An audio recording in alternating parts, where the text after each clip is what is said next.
Well, every year the Oklahoma Center for the Humanities works around a central theme, and we try to use that theme to explore big ideas that we think can only be fully illuminated using the tools of the arts and humanities.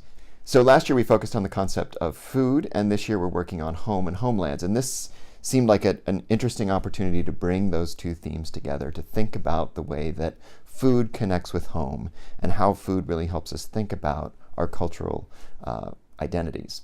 And so as part of that work, we decided to put together a 1.5-day symposium on Native American cuisines, tradition, and contemporary contexts that really looks at not just the food itself, but also the role food plays in memory and culture and the way we think about ourselves. On Saturday at Gilcrease Museum, the museum admission will be free all day, and we're hosting a variety of different events that will run throughout the day at the museum.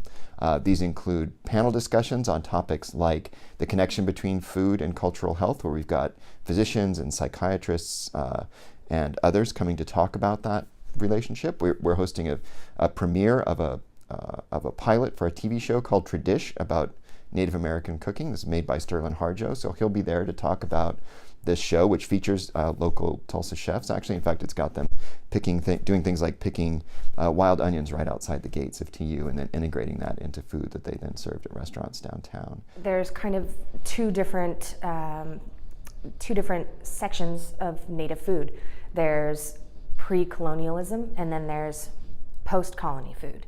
And so what we're talking about is indigenous food sovereignty, where we're trying to get back to the traditional foods that are part of the Native diet that are healthy and tie us to our culture. And there are a lot of foods that are commodity foods that we associate with Native food, being like fry bread is the main example. Fry bread is, while representative of our culture and the things that we've been through, it doesn't tie us to the, roots and, the real heart of what our people have, grown up with. Food is very tied to memory. If you think about, what feels like home to you, it's, that dinner that your mom made every Sunday, or your grandma's, for me, my grandma's chili. She makes great chili. And so that, that ties me to home. The food of our people is, that's where our memory is stored.